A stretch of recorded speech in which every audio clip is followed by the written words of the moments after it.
En el nombre del Padre, del Hijo y del Espíritu Santo. Te agradecemos, Señor, por el momento en que nos concedes congregarnos en tu nombre para seguir profundizando en tu palabra, palabra que nos has dirigido y palabra en la que encontramos nosotros tu voluntad acerca de nuestra vida. Con humildad te suplicamos para que escuches también nuestra plegaria en favor de todos aquellos que en nuestra oración se van encomendando y también de aquellos que más necesitan hoy de ti. Te lo pedimos a ti que vives y reinas por los siglos de los siglos. Amén. En el nombre del Padre, del Hijo y del Espíritu Santo. Amén. Bueno, no sé si de lo que vimos hace 8 días hubiese alguna duda, alguna pregunta para que la pudiésemos resolver antes de pasar a nuestro tema de esta mañana. Creo que estamos en orden. Leti, No, le iba a decir que la vez pasada resolvimos todas las dudas, padre. tuvimos un buen ratillo ahí, ¿verdad? Pero Sí. a lo mejor se quedaba, pues había que preguntar. Bueno, vamos entonces a iniciar nuestro tema de este día. Déjenles, comparto acá la pantalla para que podamos acá también nosotros entonces avanzar tantito. Voy a disponer aquí el artefacto este. Ujú.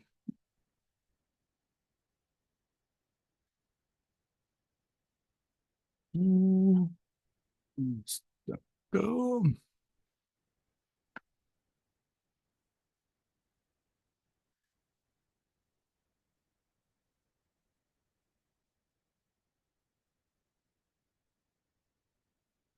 Ok.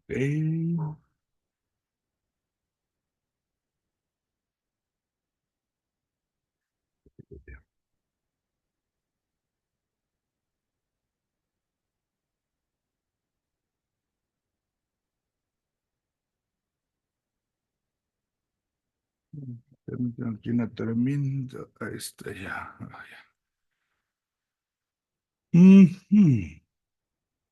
Bueno, vamos aquí a darnos pues la oportunidad entonces de ir profundizando un poquito en lo que nos va correspondiendo y pensemos cómo precisamente en todo esto que hemos visto, pues se trata de que vayamos comprendiendo cómo el ser humano se integra.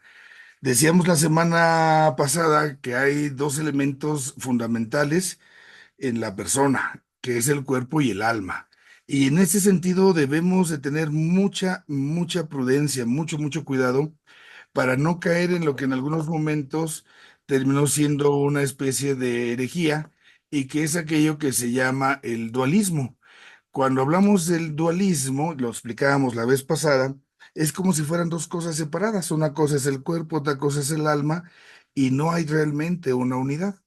Entonces nosotros tenemos en ese caso que hablar de dualidad, pero no de dualismo. Y lo hacemos en orden a nuestro estudio, a la forma pues de comprender lo que somos. Esta situación de la parte del alma y del cuerpo, entonces es lo que nos asemeja propiamente a Dios, decíamos, en la parte espiritual. Estuvimos viendo lo que tiene que ver con el alma y ahora nosotros entraríamos a ver todo lo que tiene que ver con el cuerpo y que también es importante que no lo pasemos por alto, porque de lo contrario, pues también el cuerpo en muchos momentos va a ir teniendo para algunos una connotación negativa. Y esa connotación negativa ya la compartíamos la semana pasada, ¿no? Cuando decíamos cómo hay corrientes de pensamiento dentro de la misma iglesia a lo largo de la historia, que hay como reminiscencias, pudiésemos incluso decirlo de esa forma, donde el cuerpo pues es lo que nos lleva al pecado. Entonces el cuerpo, decíamos, con la visión platónica, es como la cárcel del alma, el cuerpo es lo que nos hace el mal y por lo tanto hay que deshacernos del cuerpo o hay que maltratarlo y entonces vamos a ir a los ejercicios espirituales que dan en la casa de los hermanitos de quién sabe qué cosa y ahí me van a dar unos chicotitos para que martirice a mi cuerpo y me ponga unas piedritas en los zapatos para que sufra y pues no. Ahí nosotros tenemos que recordar al final y al cabo que esta realidad del cuerpo nos la concede Dios y dado que Dios nos la está concediendo, pues tiene una dignidad que merece ser respetada y merece ser contemplada. Entonces, aquí tenemos nosotros una grande tarea que realizar en lo que se refiere al cuerpo. Al inicio del pontificado de San Juan Pablo II, se encuentran en sus catequesis una muy buena serie de estas reflexiones de la teología del cuerpo. El Papa San Juan Pablo tuvo bien en los 3 primeros 4 años casi estar hablando en las audiencias de los miércoles acerca del cuerpo. Pueden encontrar ahí en algunas editoriales ya todo esto integrado. Le llaman así como teología del cuerpo según San Juan Pablo II o lo pueden encontrar ahí en el internet, en la página del Vaticano. Y en verdad es algo que vale la pena contemplar como parte del magisterio del Papa y que invita precisamente a recuperar ese valor del cuerpo. Esto por lo que nos pueda servir. Entonces, vamos a entrar acá con lo nuestro. Ya decíamos cómo entonces el ser humano ha sido creado por Dios. Y al ser creado por Dios, entonces nosotros hablamos de que teníamos esa alma de la que nos ocupamos la semana pasada y tenemos este cuerpo. Y esto está dado en una unidad. No puede ser como que separado. Nosotros no podemos contemplar como si dijera el cuerpo es una cosa, el alma es otra cosa. Cuando yo hablo de mí, es en su totalidad, en su totalidad. Esto hay que reforzarlo siempre. Ahora, cuando nosotros hablamos de lo que, por ejemplo, vamos a conocer, todo lo que uno conoce, voy a poner aquí la realidad, pensemos en cualquier cosa, el ser humano, al salir al encuentro de la realidad, entonces lo va a hacer a través de los sentidos. Lo que vemos, lo que escuchamos, lo que tocamos, olemos, palpamos, y toda este contacto, vamos a decir así, que se tiene, entonces me va a conceder una experiencia. Esa experiencia yo la voy a convertir en información, en el proceso que se sigue, se va a llegar a mi interior y va a ser procesada a través del juicio, raciocinio y conceptos y otras cosas. Pero aquí yo quiero que nos detengamos. Démonos cuenta cómo desde el conocimiento a través del cuerpo tenemos experiencias. El cuerpo es entonces lo que en el contacto con la realidad nos va a permitir una serie de vivencias que van a resultar para nosotros significativas.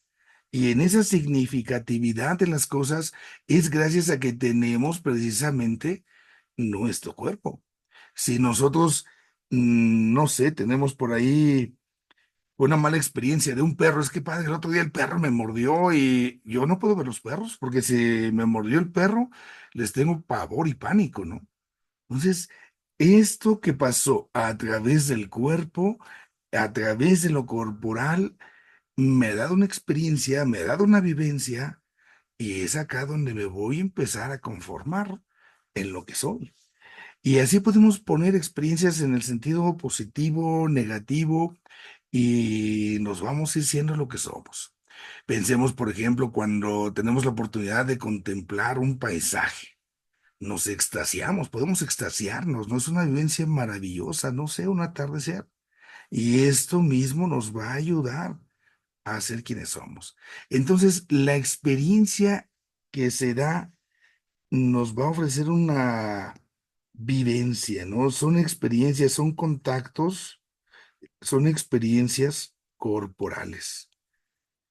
Y dado que son corporales, pues van a ofrecer esa experiencia, ese contacto vivencial.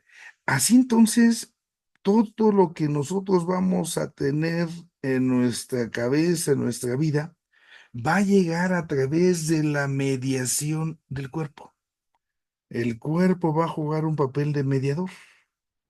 Ese es su papel. Con el cuerpo es donde nosotros tenemos la oportunidad de ese contacto.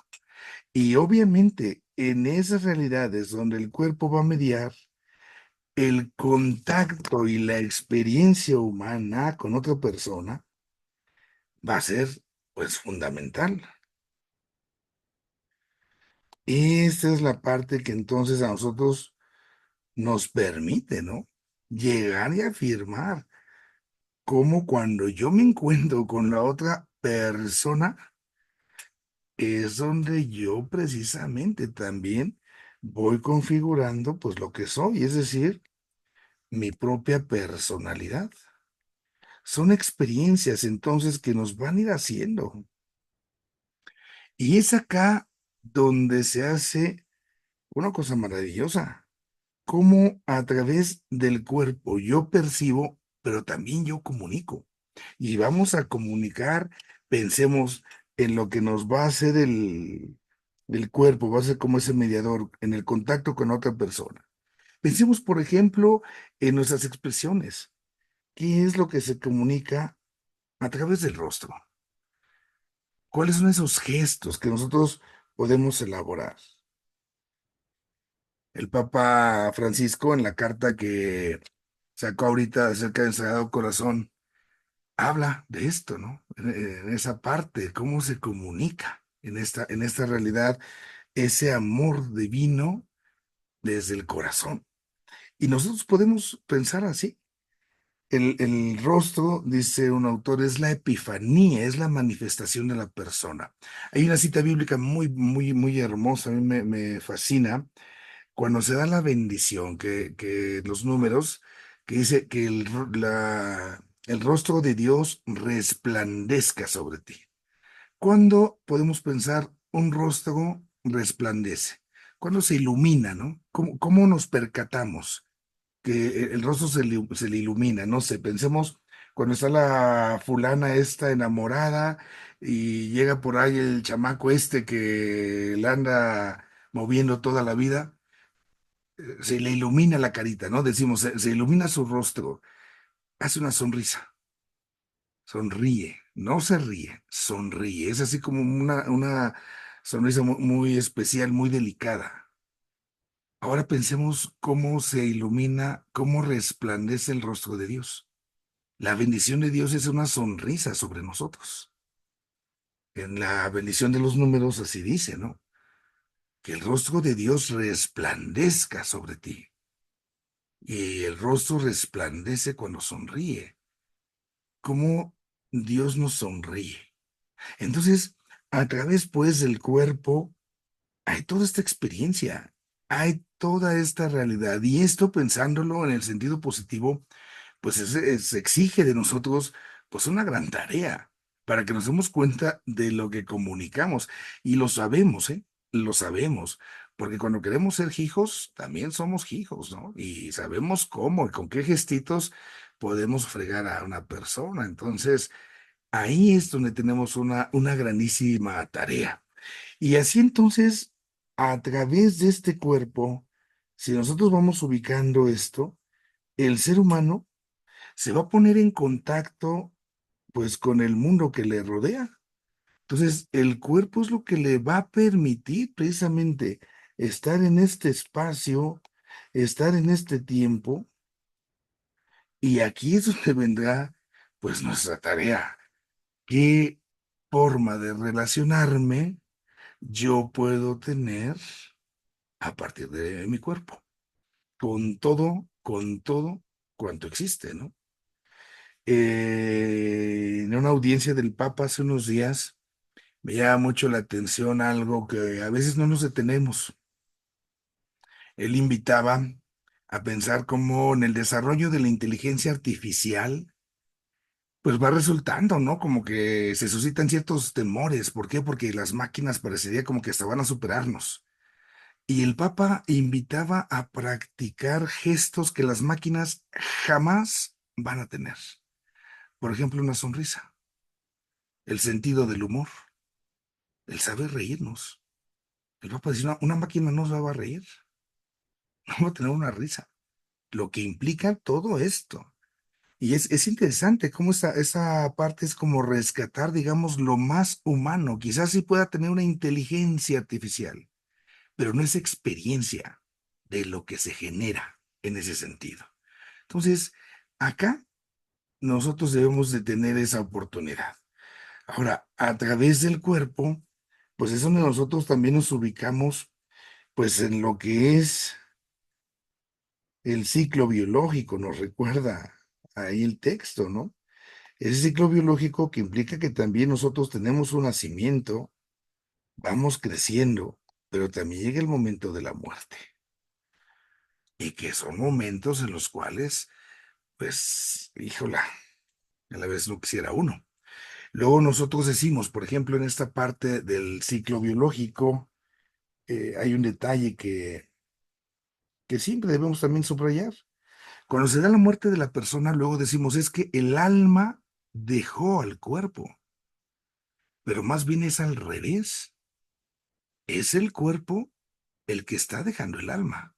Es el cuerpo el que ya no tiene esas condiciones propias para que el alma siga ahí, ¿ya? Sea porque el cuerpo y dio lo que tenía que dar por los años, por las enfermedades, por un accidente, pero al final la bronca no es del alma, es el cuerpo. ¿Por qué? Pues porque es un desarrollo que se tiene. Entonces, en la muerte es el cuerpo el que ya no tiene esas condiciones necesarias.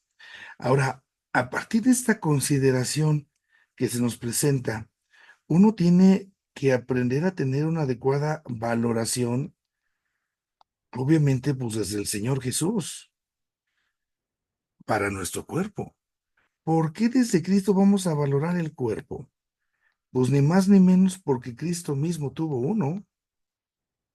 Cristo se encarna y al encarnarse, esto para nosotros tiene que hacernos pensar, digo, si el Señor Dios, Él mismo quiso tener un cuerpo humano, caray, no es porque estuviera media jodida o tirada la cosa, hasta no sé dónde, ¿eh? Claro que no. Esto ya es para nosotros una pauta. Ahí ya nos podemos dar cuenta, si a lo mejor uno dijera, aquí estamos desde la fe, ¿no? Si a lo mejor uno dijera, bueno, es que mi cuerpo, es que esto, es que lo otro, caray, si Dios quiso tener un cuerpo, la dignidad misma del cuerpo ahí viene integrada, y así entonces uno tiene que mirar y defender esto, ¿no? Tengo que hablar de la misma dignidad, por un lado, pero también de la sacralidad del cuerpo que Dios me ha dado. ¿Por qué mi cuerpo es sacralizado? ¿Por qué es santo? Pues porque es para que habite también Dios. Este cuerpo tiene esa grandísima dignidad.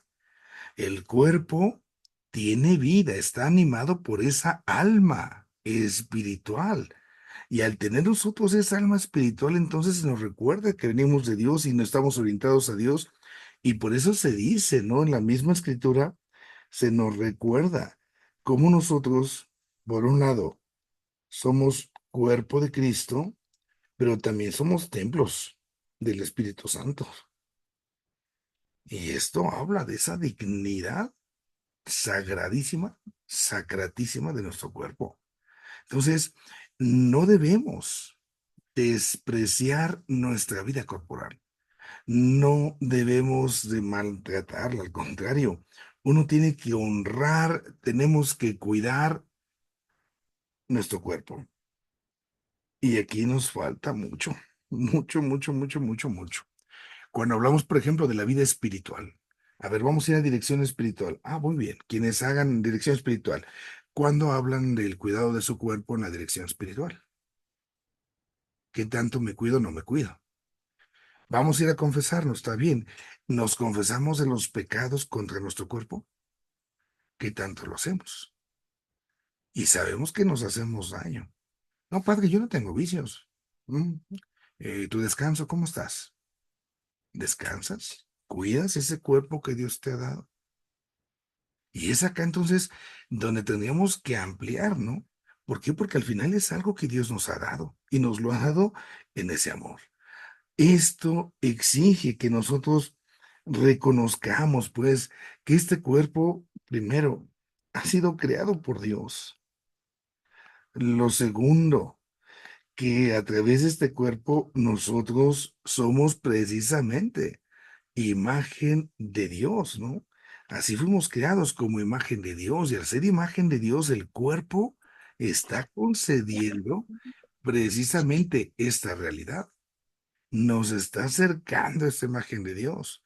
El cuerpo, ya decíamos nosotros, ha sido ensalzado, ha sido glorificado por Cristo. ¿En qué momento? Pues cuando Cristo mismo se encarna y tiene un cuerpo como el nuestro. Esto es una, a lo mejor no dice, híjole, es que ¿por qué mi cuerpo tiene dignidad? A lo mejor no entiendo mucho, pero el hecho de que Cristo quisiera un cuerpo, ya, ahí, ya tengo una pauta, ¿no? Este cuerpo, también decíamos nosotros, al ser templo del Espíritu Santo, constantemente, este cuerpo va a ser santificado, si nosotros lo queremos, claro, ¿eh? Por la acción del Espíritu Santo a través de nuestra vivencia sacramental. ¿Qué tanto vivo yo y me acerco yo a mis sacramentos? Y al acercarme a mis sacramentos, ahí mismo, yo me daré cuenta de cómo el Espíritu Santo me sigue dando y me sigue alimentando. Desde esta realidad que vemos, viene entonces aquí a considerarse lo que es la bondad, ¿sí? El que se trata de que es algo bueno, la vivencia del matrimonio, pero también la vivencia de la sexualidad. Que tanto en verdad la sexualidad es dentro de nuestras consideraciones la bondad. Puedo ser bueno viviendo mi sexualidad, ¿eh? Porque aquí entramos en conflictos. No, no, el sexo es malo, es pecaminoso. Nos vamos a condenar.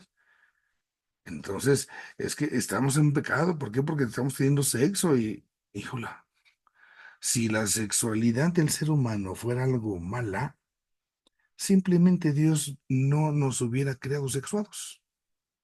Nomás así, de fácil. Pero nos la ha dado y dado que en la sexualidad se recibe precisamente esa imagen de Dios, pues la sexualidad también es una bendición.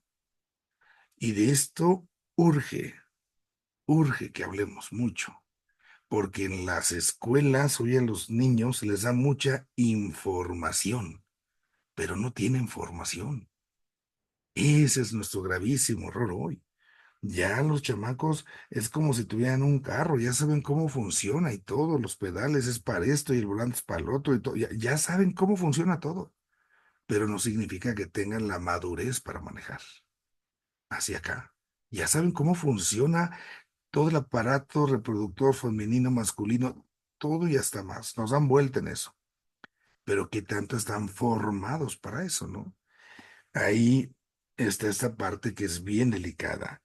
Aquí les recomiendo en sus lecturas y especialmente cuando están los hijos ahí adolescentillos y esa cosa, hay un texto que se llama El don de la sexualidad. Es un texto que se maneja a través de talleres, pero pues, se puede hacer también ahí en la lectura personal. Es el padre Luis Valdés Castellanos, en la editorial que es esta de Buena Prensa. Él es jesuita.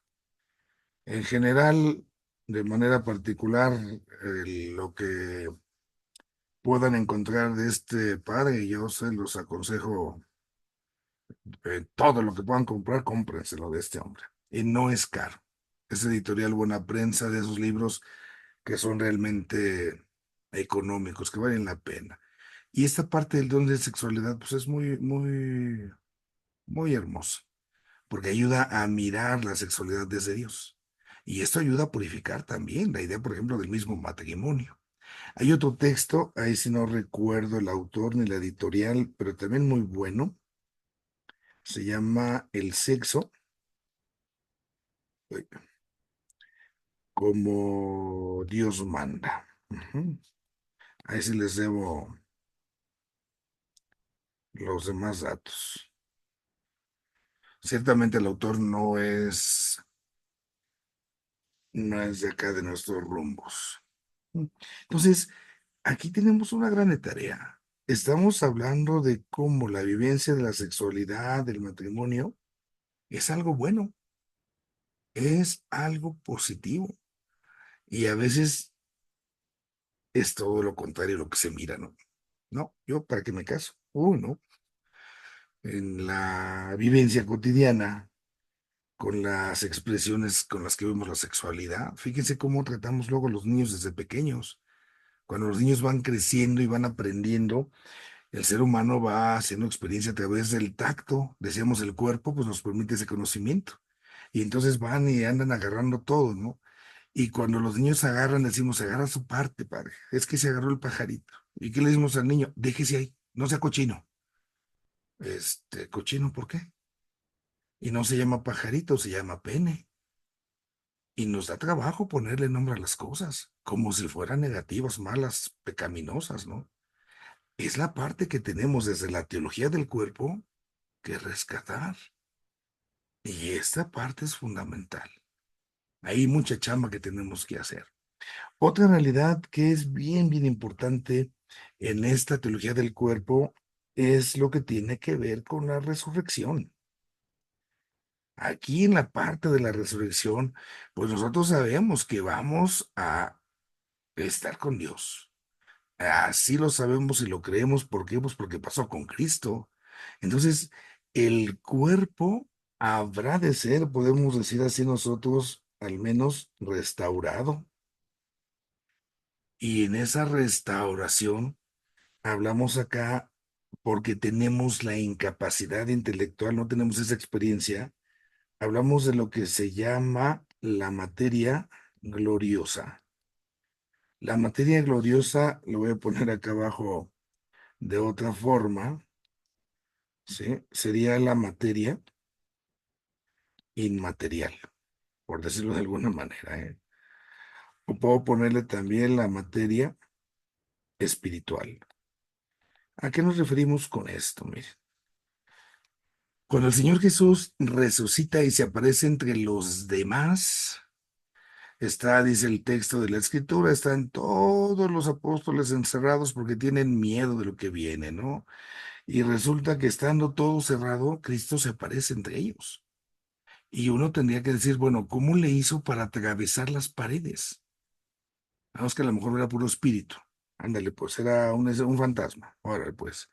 Pero después agarra y dice, vean, toquen, agarren. Oye, pero entonces, ¿cómo le agarran? ¿Qué le van a tocar? Si fuera un espíritu, le meto la mano y no siento nada, pero aquí le agarran. Es más, en Juan, en el Evangelio, vemos a Cristo que está comiendo con ellos. Entonces, tiene un cuerpo, pero como si no fuera cuerpo, ¿no? Es por eso que le llaman así como materia gloriosa. Sabemos por el dato de la Escritura, creemos porque es palabra de Dios, pero no tenemos experiencia de ello. En la realidad de cómo, con qué cuerpo vamos a resucitar, no lo sabemos. Son realidades que nos rebasan, pero se intuye que tendría que ser el cuerpo en nuestras mejores condiciones. Digamos, cuando el cuerpo humano pues, va teniendo una vida, en algún momento es cuando el cuerpo tiene su mejor condición, digamos, en la juventud.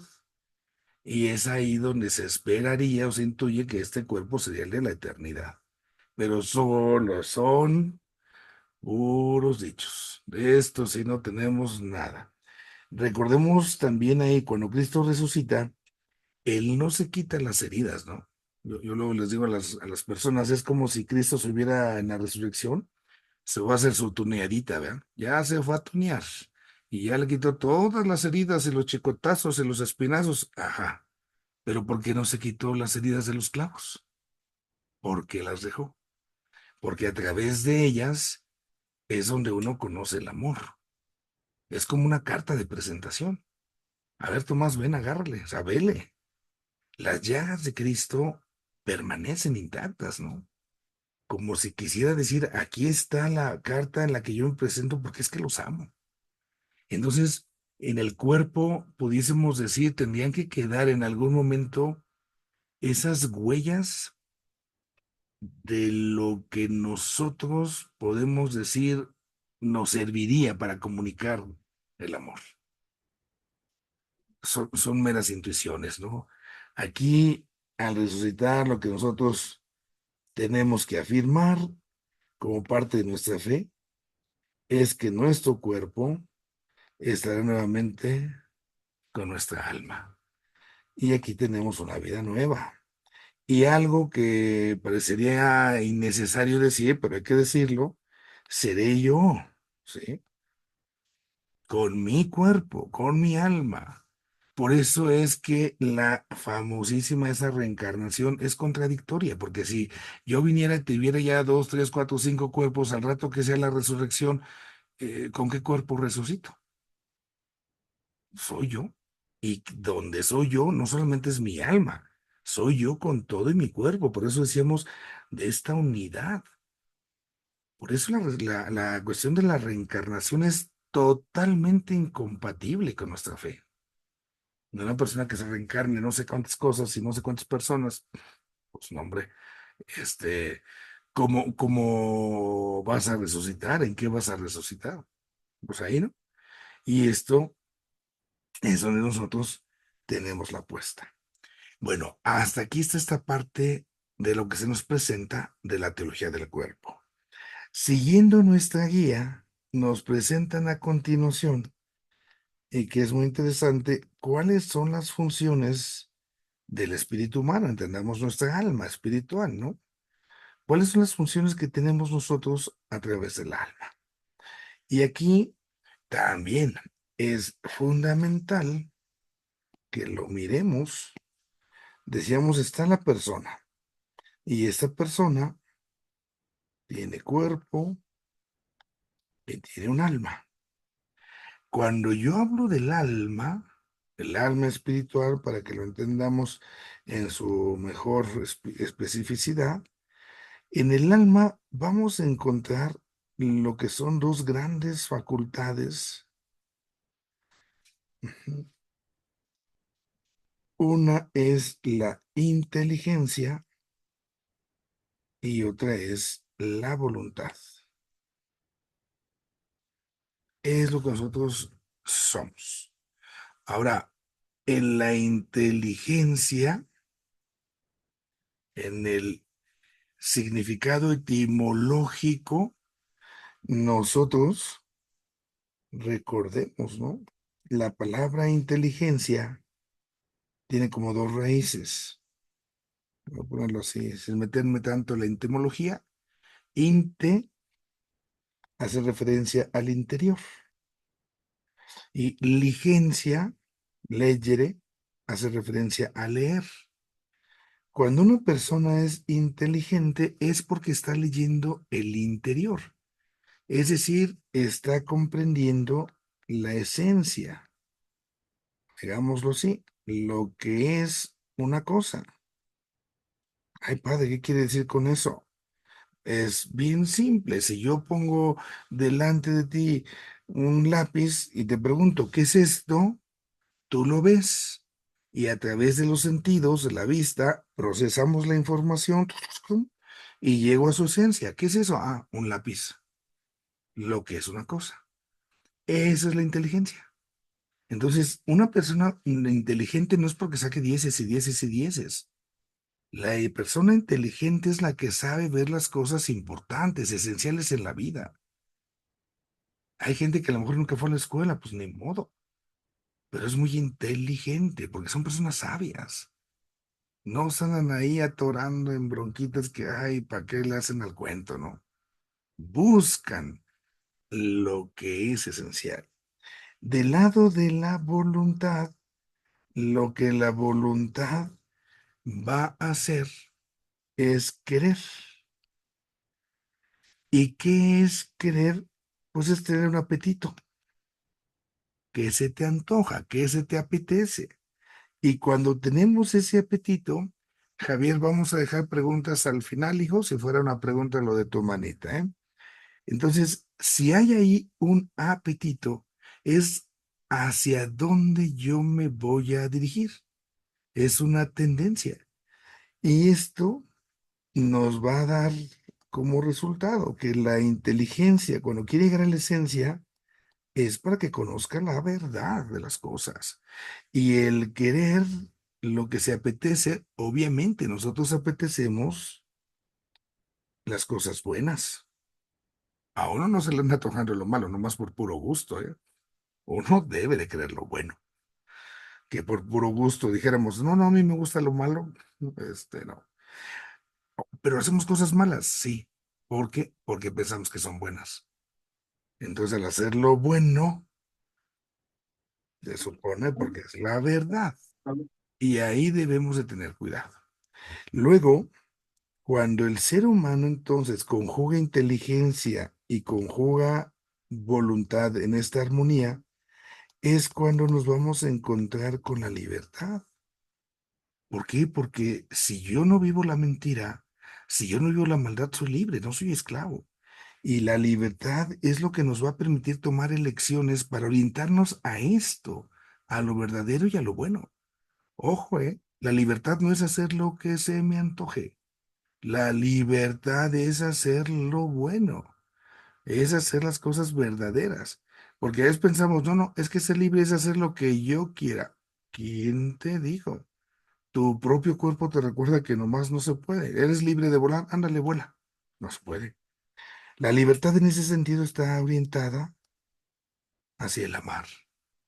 Cuando el amor es verdadero, recordemos, es porque hay verdad y es porque hay bondad. Y estas son las dos facultades del alma, inteligencia, voluntad, y se ponen en la libertad. A partir de estas dimensiones, la inteligencia, la voluntad, es donde entonces, por ejemplo, nosotros ya pensamos, viene ahí en nuestro texto, podemos deliberar.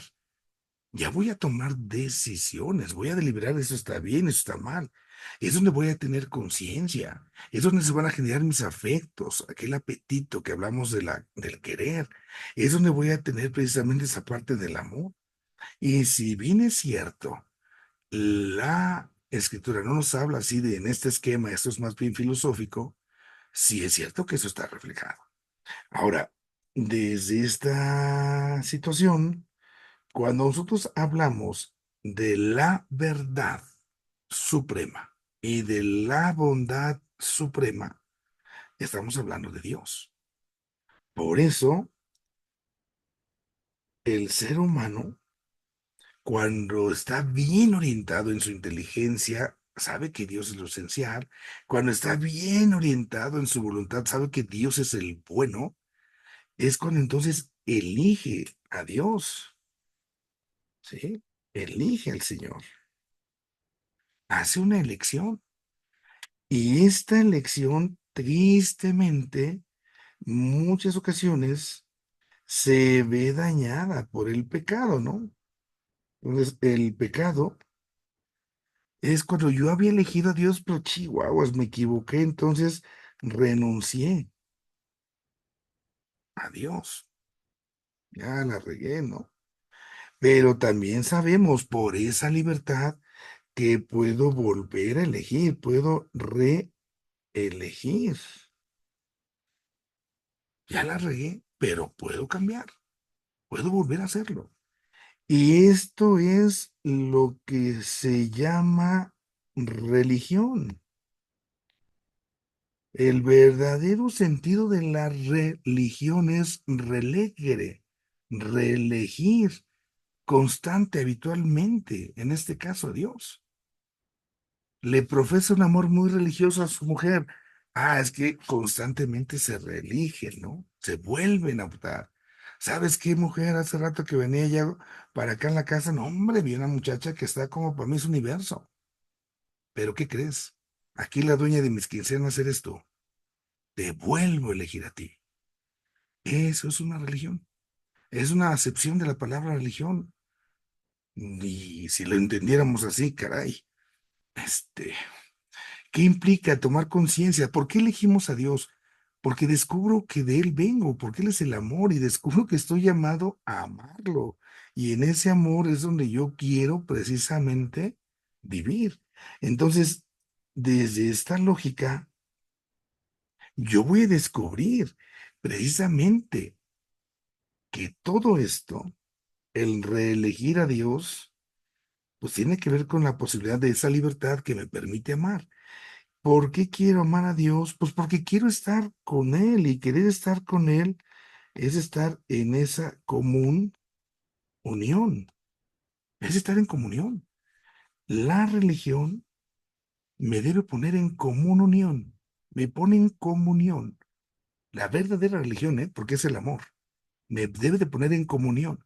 Y ahí ya entonces va a ser con Dios, va a ser con los demás, conmigo mismo, hombre, con el mundo. Y esto, si realmente lo consigo, entonces me va a conceder la posibilidad de una trascendencia. Es decir, me va a llevar a Dios. Y eso es lo que quiero. La verdadera religión me tiene que llevar a Dios, pero pasando por esta comunión. Y esta comunión es, lo pondré aquí abajo, es con Dios, sí, pero también es con el prójimo, porque es acá donde Dios está, nosotros. Y también es con uno mismo, ¿eh? Amar a Dios, amar a los demás como a uno mismo. Y así es como entonces nos abrimos a esa trascendencia, nos abrimos a algo que está, pero mucho, mucho más allá de lo que tenemos en esta tierra. Y ahí vemos esta tarea. Ahora, todo esto, toda esta actividad, nosotros, si lo vemos desde el amor, pues vamos a decir, ¿no? Todo esto surge desde el corazón. Es el corazón, ojo, no hablo. Le preguntaba yo a unos niños hace unos días, ¿para qué nos dio Dios el corazón? Y me dice una chiquilla, para que bombee la sangre a todo el cuerpo, padre. Hablamos del corazón en razón del amor, ¿no?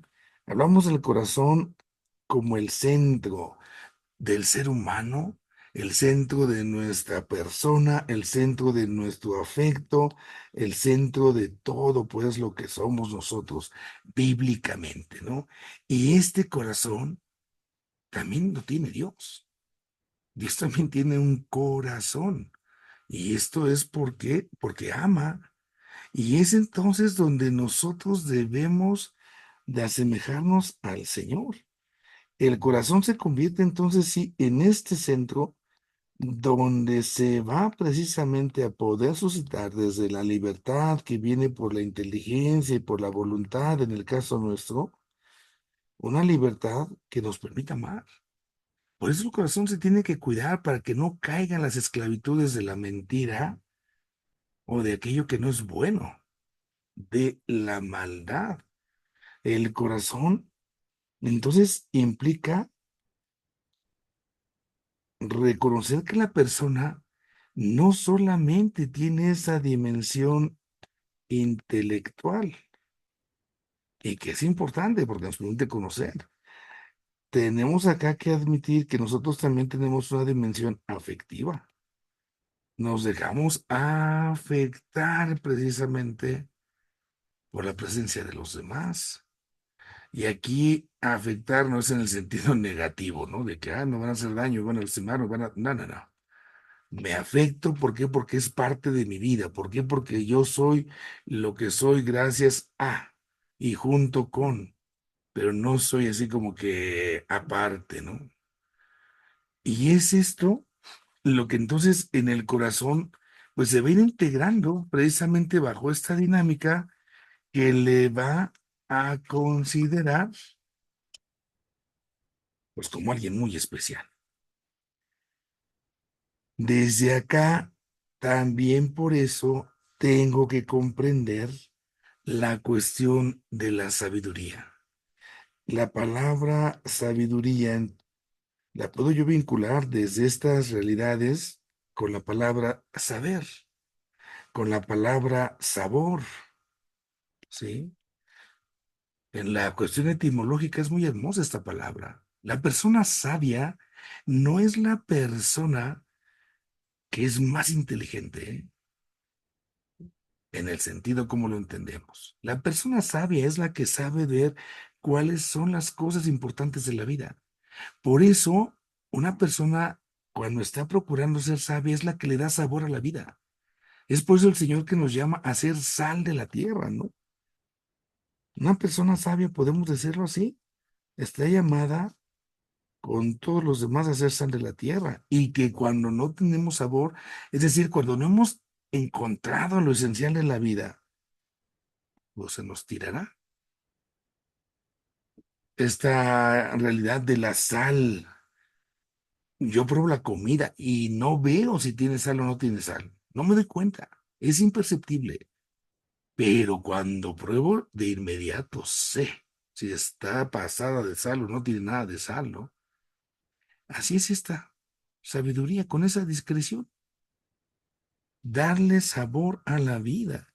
Y esto lo tenemos que imitar desde el mismo actuar de Dios. Entonces, nosotros vemos a Dios que ha creado absolutamente todo y lo ha hecho desde esta parte del amor. ¿Por qué nos ha creado? Pues porque nos ama. Y si ya vamos comprendiendo esto, detrás de Dios también hay una inteligencia divina. O sea, Dios crea buscando lo esencial. Y también Dios tiene una voluntad. Dios crea porque quiere, no porque alguien le esté obligando, esforzando, para nada. Y este amor concede plena y absoluta libertad. En el caso de Dios, aquí, por ejemplo, decimos que es un acto libérrimo, ¿no? Es superlativo. No hay un acto de libertad más grande que este. Entonces, cuando Dios nos crea, implica todo eso. Y si nosotros podemos precisamente comprender todo esto, es porque somos imagen suya. Y al ser imagen de Dios, también nosotros los seres humanos sabemos que podemos amar y que detrás de este amor tiene que haber una libertad y que esto viene porque desde la misma inteligencia, en nuestro caso humana, también en conjunto con la voluntad humana, nosotros podemos ahí acercarnos a este actuar de Dios. Si Dios crea, lo crea con inteligencia, lo crea con voluntad, porque quiere. Y esto nosotros lo podemos percibir, lo podemos gozar, porque somos imagen suya. Es como si estuviéramos conectados, ¿no? Como si tuviéramos esa posibilidad, desde lo que Dios nos permite y comprende, tener esa cercanía suya. Así entonces, todo lo que nosotros podamos hacer, podamos realizar, pues va a implicar una grandísima responsabilidad. Ahora, en nosotros decimos que se da ese llamado de Dios, ¿no? Dios nos ha llamado.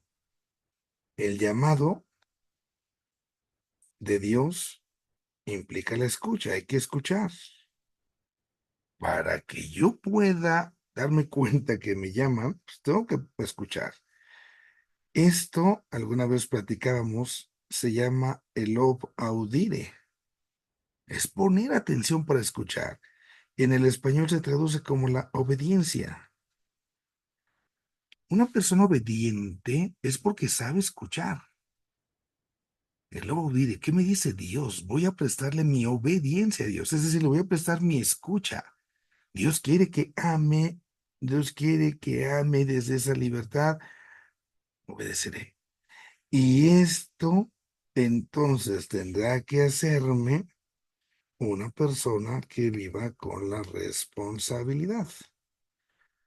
Y esto es porque entonces debo de tener, voy a jugar así con esta falta de ortografía, ¿eh? Por la palabra, voy a ponerla entre paréntesis para que no se vea fea. Habilidad de responder. Ujú. Response sería parte de esta palabra, habilidad. Una persona responsable es precisamente cuando sabe escuchar y actúa de esa manera. En la medida en que sepamos escuchar mejor, vamos a ser por eso más inteligentes, vamos a tenerle más esencia a las cosas y vamos a poder amar mejor. ¿Por qué? Porque vamos a encontrarnos con la bondad. Y aquí entonces seremos más responsables, así con nuestra vida. Y esto es una tarea de toda la vida, ¿eh? Toda la vida vamos madurando, vamos creciendo, vamos cambiando y constantemente tenemos que ir escuchando a Dios. Cuando nos damos cuenta de esto es cuando comprendemos por qué Dios le dijo al hombre cuando la creación, te encargo el changarro, ¿no? Ponle nombre a los animales, hazte cargo de esto. O sea, el ser humano es el dominador. Cuando Dios le dice al Adán, ¿verdad? Que se encargue de toda la creación, es para que Adán sea quien domine. Y esto lo hace el dominador. Pero la palabra dominador es la que no hemos entendido. Viene de señor. De ahí, por ejemplo, el domingo viene de la misma familia, es el día del Señor que dedicamos a Dios. Bueno, el dominador de la creación tendría que ser el Señor de la creación, y el Señor de la creación no es el que destruye, es el que cuida. El Señor de la creación no es el que es así como que una persona irresponsable, no.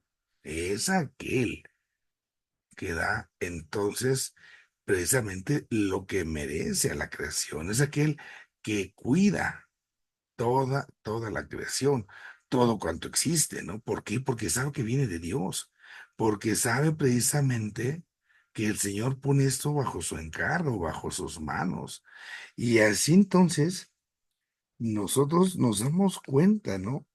Como Dios sí, es cierto, es el creador, pero pone al ser humano como esa especie del administrador.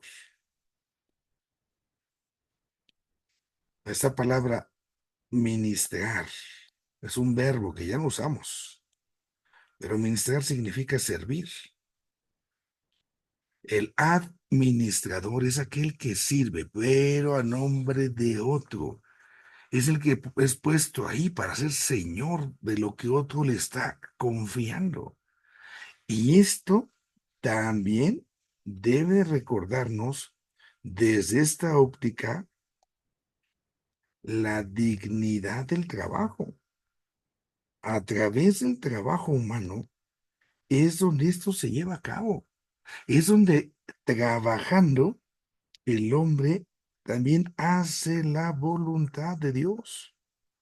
Obviamente el trabajo decente, digno, lo que es trabajo, porque una vez unas gentes que se dedican a las cosas indebidas, padre, también esto es trabajo, da trabajo, no piense usted que robar es fácil, es que da trabajo, bueno, pero trabajando hacemos la voluntad de Dios. Padre, es que fui al trabajo, no me dio tiempo de rezar. Oye, ahí estás haciendo lo que Dios te pide. Aguas, no lo desconectes. San Benito decía, ora y labora, haz oración y trabaja. Sí, sí, ofrezco esto, pero también cuando estoy haciendo mi chamba, mi trabajo, sea cual sea, estoy haciendo la voluntad de Dios. Es cuando Dios le dijo a Adán, somete la tierra. Es todo esto. Someter la tierra no se refiere solamente a la tierra que me vaya yo de campesino a labrar, sino todo el cuidado de lo que implica nuestra creación. Y ahí entonces el trabajo es, ojo, por favor, algo buenísimo. Es algo que cumple la voluntad de Dios, es algo que está en los planes de Dios. Es que vamos a ir al paraíso. ¿Y el paraíso cómo es? Ah, pues voy a estar ahí echado en mi hamaca con un coco, ya por fin ya no voy a tener que trabajar. ¿Quién te dijo? Si desde antes del pecado, a Adán y Eva, Dios ya les encargó la chamba, ya había chamba. La bronca no es el trabajo, el castigo, ¿no? La bronca fue la fatiga con la que trabajamos. Esa es la parte que se nos hace pesada. ¿Por qué? Pues por nuestro pecado. Pero el trabajo como tal nos dignifica, nos acerca precisamente a Dios. Y ese trabajo, pues tiene que estar en orden precisamente al bien de la persona, pero también al bien de toda la creación. Así sería la idea, ¿verdad? Para que podamos hablar de veras de un auténtico progreso. Tristemente, a veces el trabajo más bien ha sido un medio para explotar al hombre, para que otros tengan más ganancias y para destruir la creación. Ahí estamos, haciendo las cosas mal. Bueno, con esta partecita terminamos esta sesión número 7, ¿sí? Voy a dejar de compartir acá la pantalla. De tiempos, ya andamos encima de los tiempos, ya son las 11. Entonces, les pido de favor, vamos a dejar aquí por la cuestión de la clase que tiene ahorita compadre Félix. Pero si les... Guay. ¿No va a haber clase compadre Félix?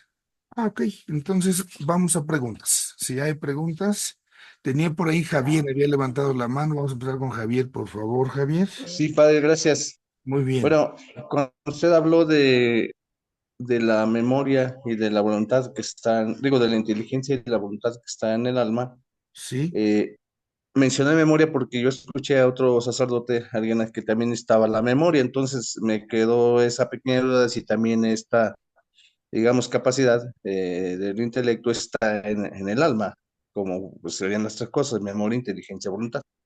Nada sí, más, padre, gracias. sí, sí. Sí, también es parte de la inteligencia. La inteligencia va haciendo esa tarea de entendimiento, pero todo este entendimiento, ya en lo, rebasando lo mero intelectivo, va a implicar el que yo llegue a lo esencial. Entonces, hay cosas que, por ejemplo, a través de la memoria afectiva, las vamos a comprender. Voy a poder comprender esto por la experiencia que tuve. Pensemos en el contacto que tenemos con una persona. Hay cosas que vamos a llegar a lo esencial hasta que pasemos por la experiencia.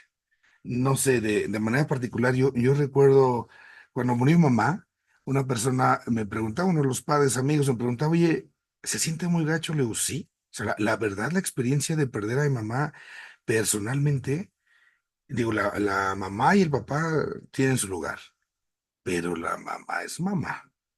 Y esta parte, digo, se les quiere a ambos y todo, pero es más especial. Y esto a lo mejor alguien lo puede decir conceptualmente, pero hasta que a lo mejor tenemos esas experiencias, puedo comprender esto, ¿no? De manera más profunda.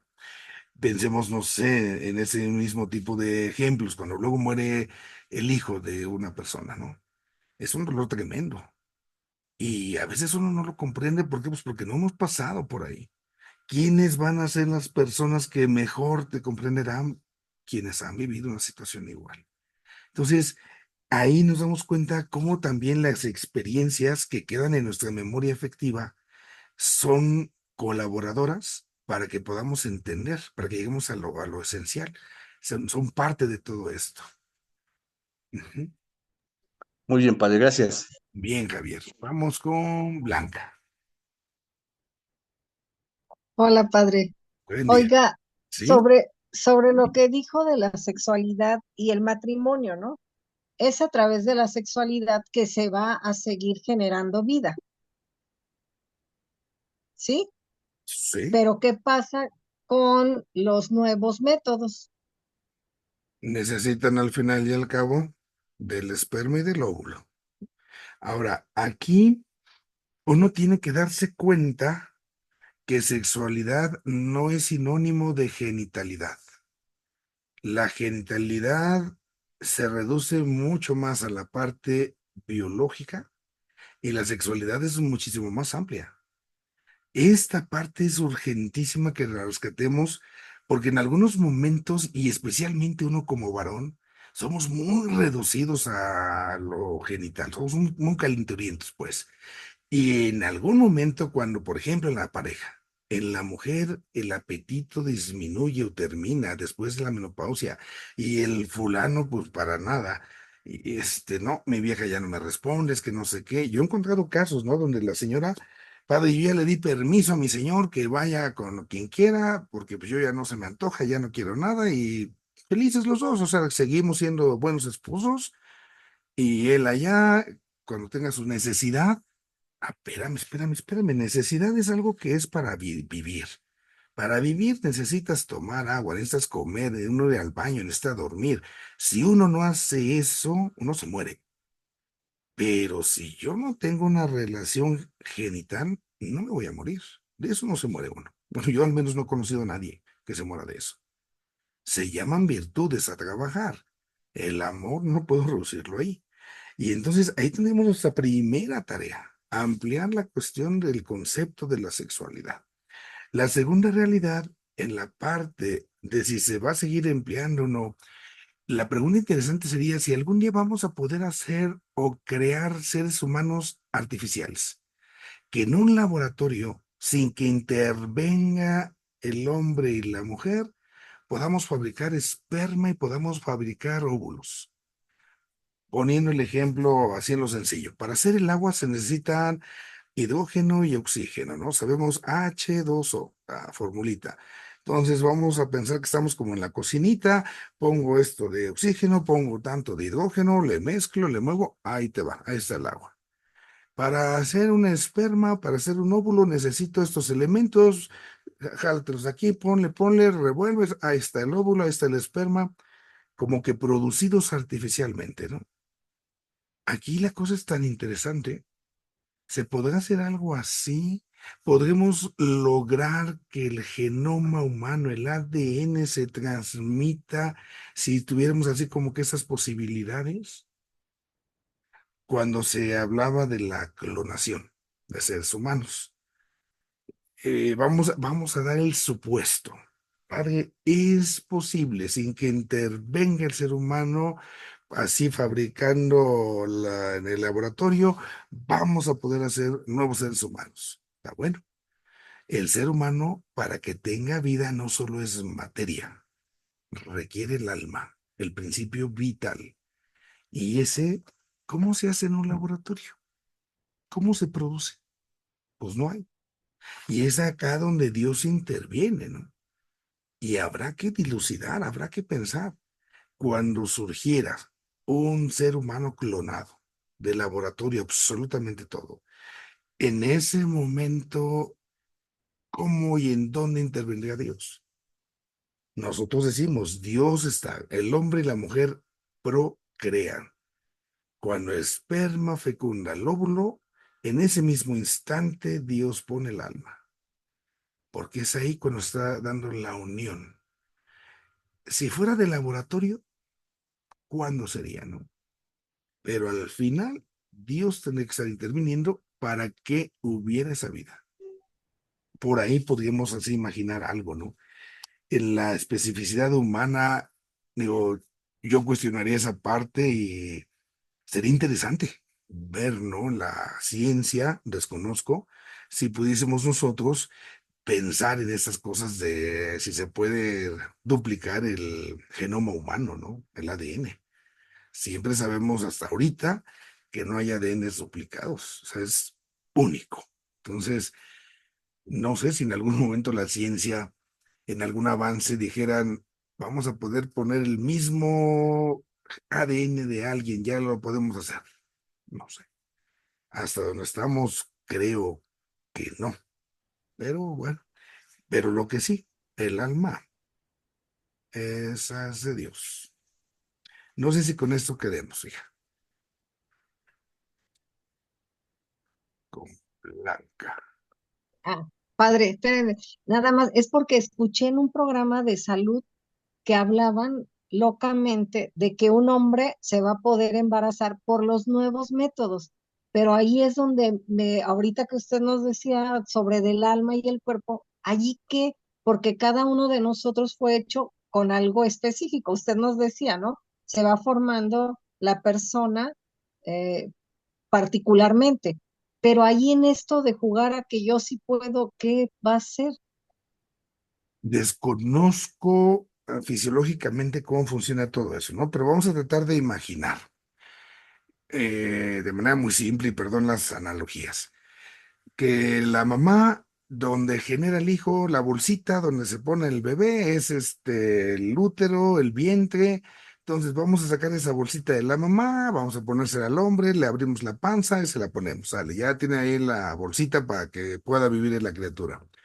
Pero todo lo que llega a esa bolsita, a través de la conexión que hay en el cordón umbilical, lo que es el líquido amniótico, todo lo que ahí se va comunicando, todo lo que la mujer le concede a la vida nueva. Si dijéramos así, es como una especie de manguera desde donde la mujer le está enviando a esa bolsita todo. ¿Cómo van a conectar eso? No sabría. No se puede. Esa parte, digo, yo veo luego lo que hacen algunas personas, ¿no? Que tienen así, que conectar un chorro de cablecitos, ¿no? Cuando vienen los del internet y cosas así. Aquí los trailers, cuando los arman, los desarman. A mí, nomás de ver la cantidad de cables que llevan esos carros por abajo, yo me da histeria casi, ¿no? Bueno, hay quien lo hace. Pensando yo así, a lo mejor hay una especie de manguera que conecte, ¿no? Bueno, sale. Entonces, esta manguera con esta con esta, vamos a buscárselas al hombre.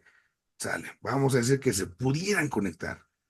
Pero lo que le da a la mujer también, pues, es específico. No sé, por poner un ejemplo, la glándula mamaria le va a darle leche. Y va a llegar por la manguera número 528. Vale, pues ya conectamos la glándula mamaria del hombre con la manguera 528 para que le llegue acá adentro. ¿Y cómo le hago para que la glándula mamaria del hombre haga lo que hace la glándula mamaria de la mujer? Y entonces tendríamos que empezar así como que, pues hay que quitarle esto a para que se la pongamos esta, y pues al rato hay que matar al fulano para que sea como una mujer completa.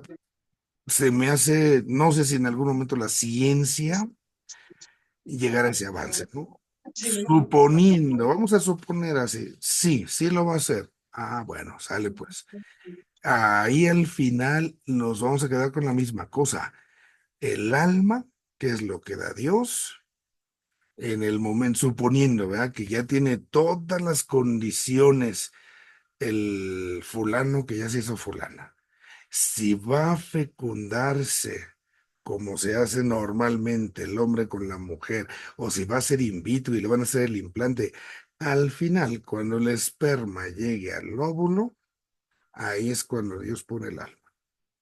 Si el hombre tuviera condiciones para hacer un vientre de alquiler en algún momento, algo así, bueno, a lo mejor la ciencia, no sé, ¿no? Pero Dios actuaría de la misma manera. Cuando el óvulo es fecundado, perdón, por el esperma. Ujú. Se me hace muy difícil, pero bueno, no sé. Bueno, vamos ahora, Gracias. sí, Blanca, con Luis, por favor.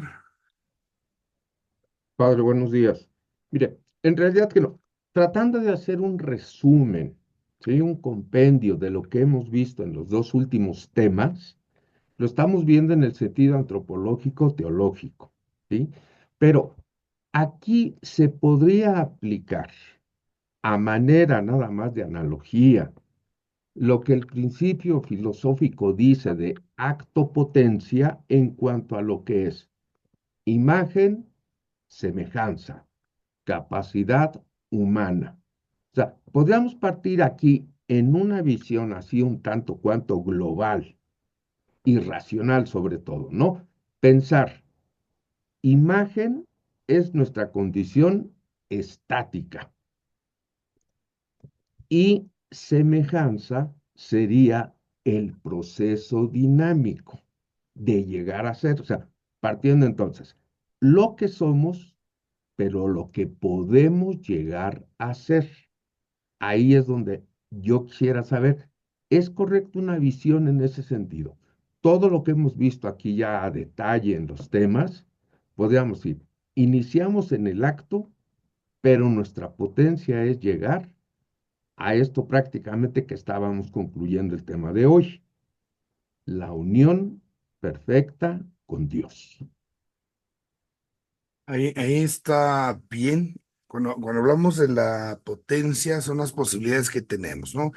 Mm, Entonces, si yo puedo hacer eso, tengo esta capacidad, estoy en potencia de que lo haga o no lo haga, ya es otra cosa.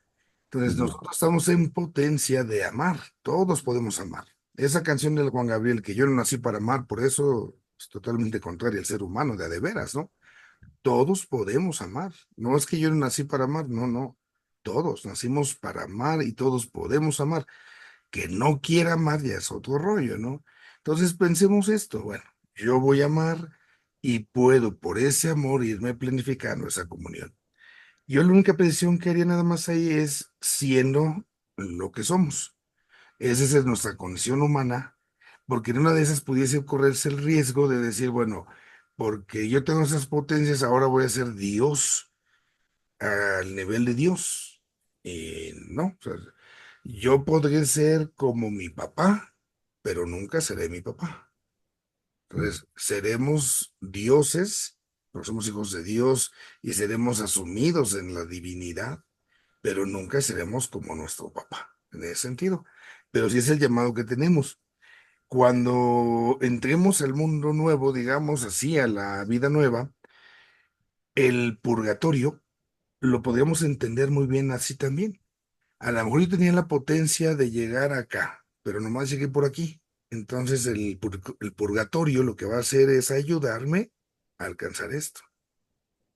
¿Por qué no lo alcancé? Ah, pues porque por ahí me ensucié con algo. Ah, pues hay que quitarlo, hay que purgarlo, hay que purificarlo. También puede verse así, desde ese sentido. Siempre más precisando desde lo que somos. ujú. Muy bien, Lonix. De acuerdo, gracias, Padre. Sí, vamos con Leti. Gracias, padre. Yo me voy con una parte del principio.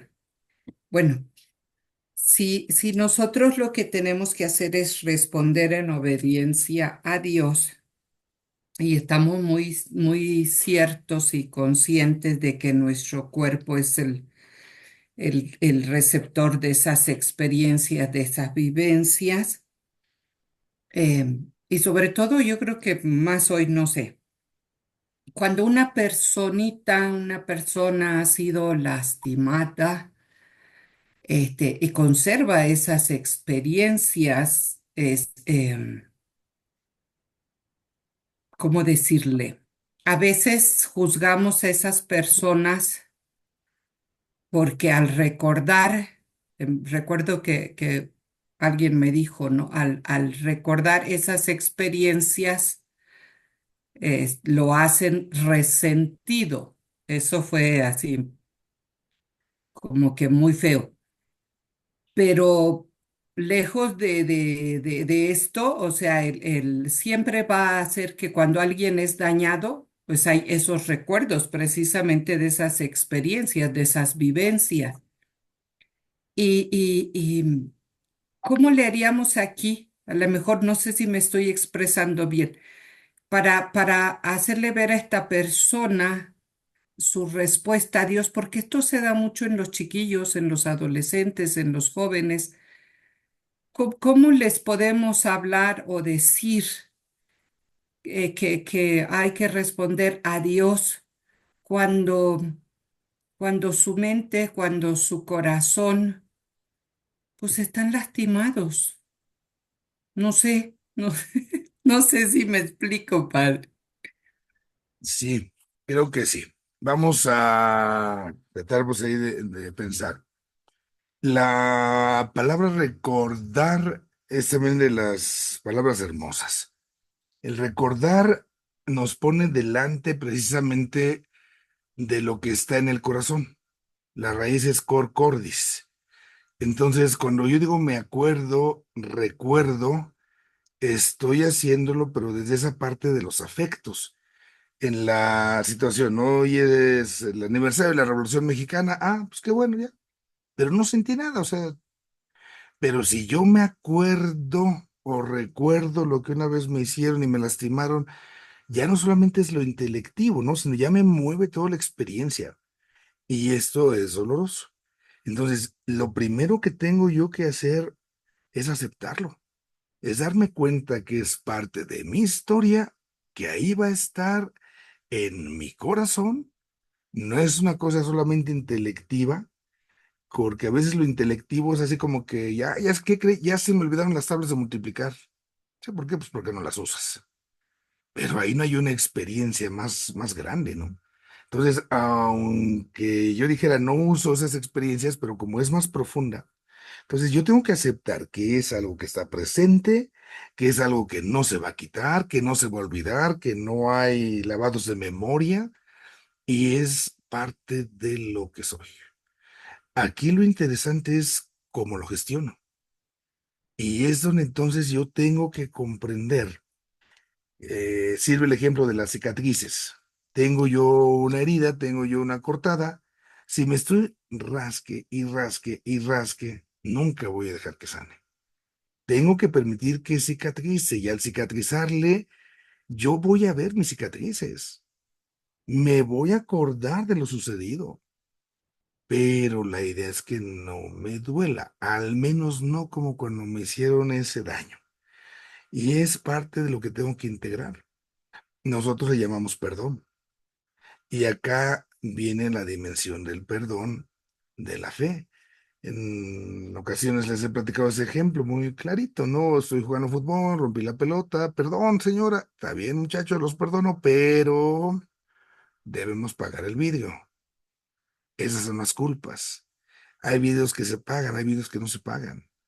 Entonces, yo no, y el hecho de que yo perdone como Dios me lo pide, no me está exigiendo que sea yo íntimo amigo de quienes me han hecho daño. Yo puedo pensar que Cristo perdonó a Pilato, Cristo perdonó a Judas, Cristo perdonó a Caifás, a Anás, a los romanos. Sí, pero no tuvo la misma relación con ellos que con Pedro, con Juan, con María, simple y sencillamente, ¿no? Tampoco era que les guardara rencor o resentimientos. Estaban las cosas en su sitio, en su lugar. Entonces, son elementos que pueden ayudar ahí en ese sentido a trabajar un poquito. Por ahí se me ocurre esa situación, sobre todo, pues sí, y yo diría no solo en los adolescentes, en cualquiera de nosotros que en tantos momentos, pues vamos pasando situaciones que son luego difíciles y que las vamos a ir cargando y que debo yo entender que no se van a desaparecer, no se van a quitar, aunque quisiera, ver. Esa es una situación, pues que no va a suceder. Ujú.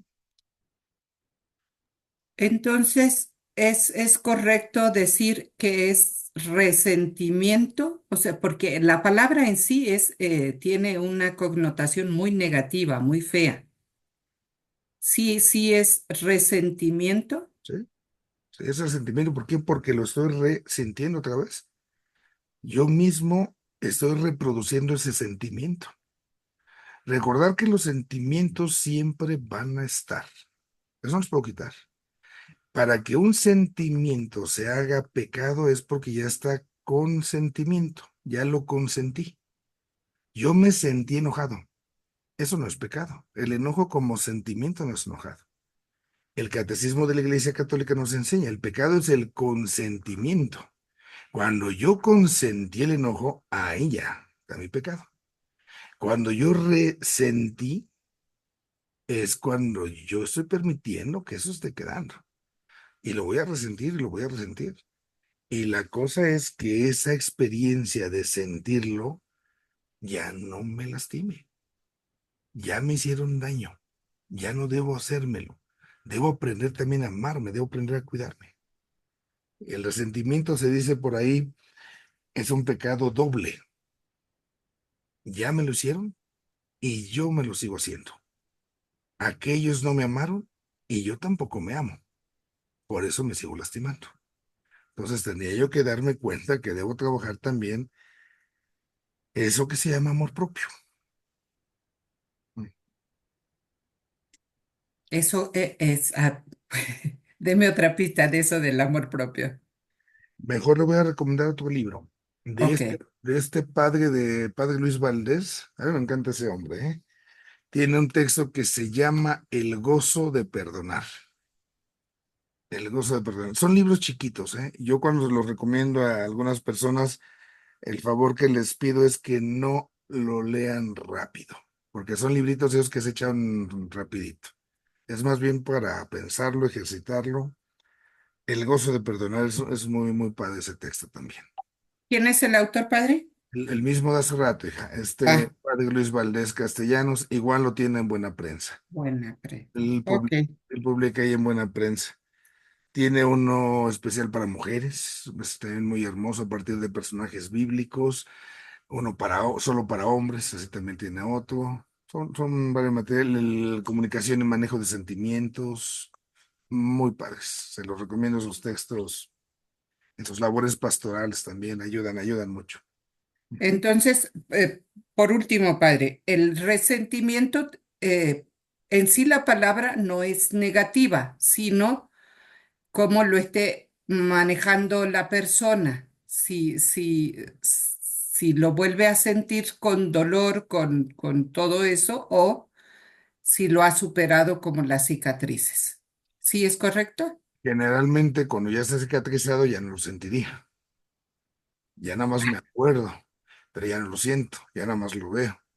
Sí, en el ambiente como estamos, sí lleva la connotación negativa, sin duda alguna. Ahí, Ok, gracias. muy bien, Leti. ¿Sí?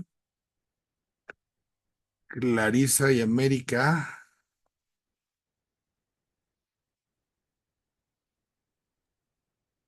Sí, padre, este, yo, Clarisa, ahorita pues con este tema tan interesante, tan pues profundo, ¿verdad? El cuerpo y el alma y todos es una unidad, ¿no? Una semejanza a Dios.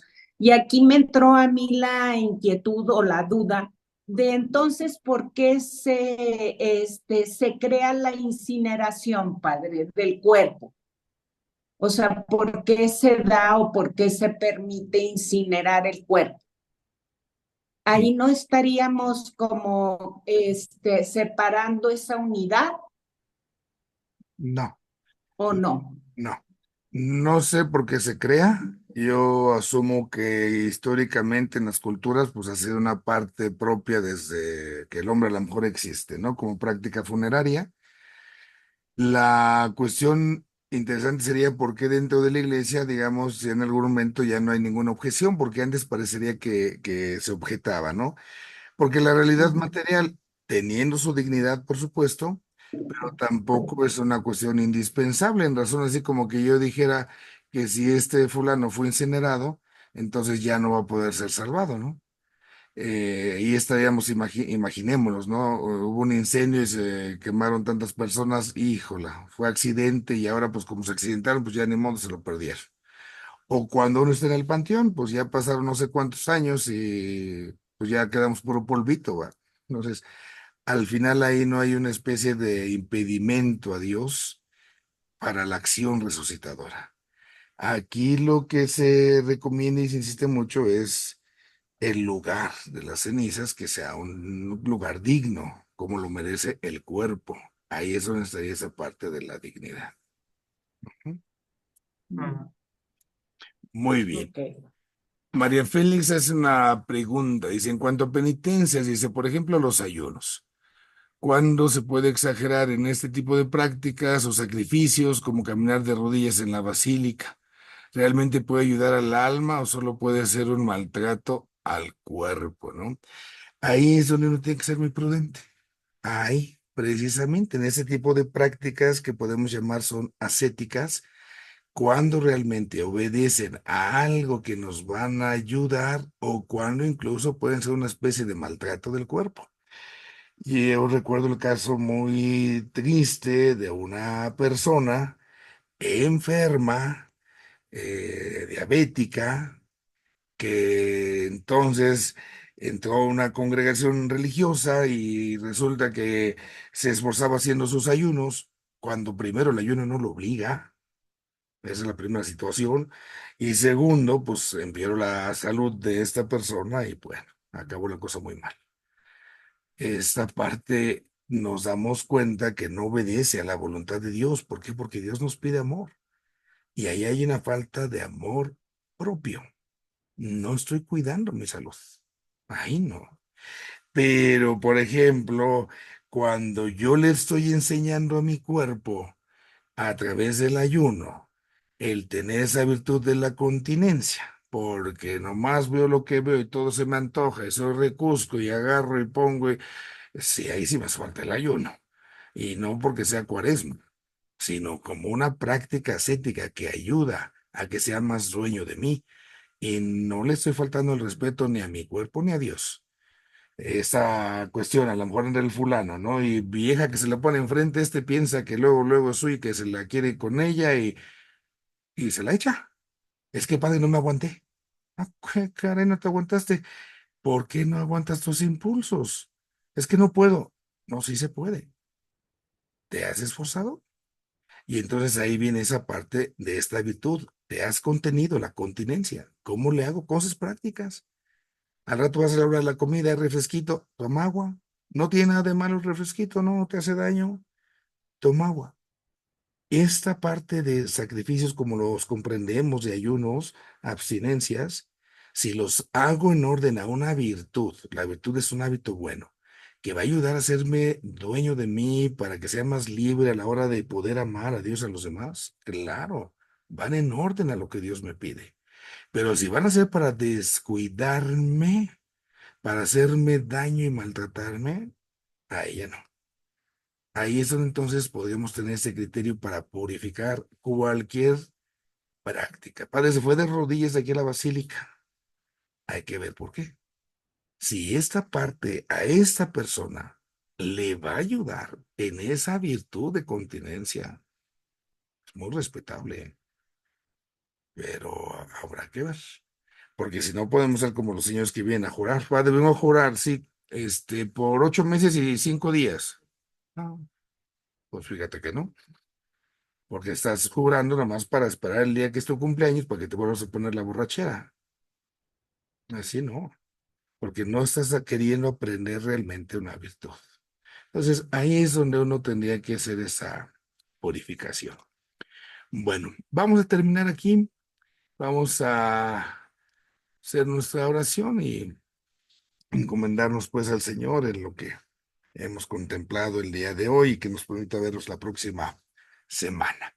En el nombre del Padre, del Hijo y del Espíritu Santo.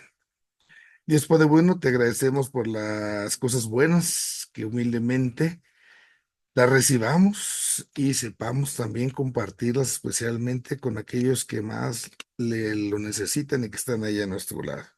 Fortalece nuestra fe, ayúdanos a crecer también nuestra esperanza y permítenos amar como tú nos amas. Que el Señor esté con ustedes y los bendiga Dios Todopoderoso, Padre, Hijo y Espíritu Santo. Amén.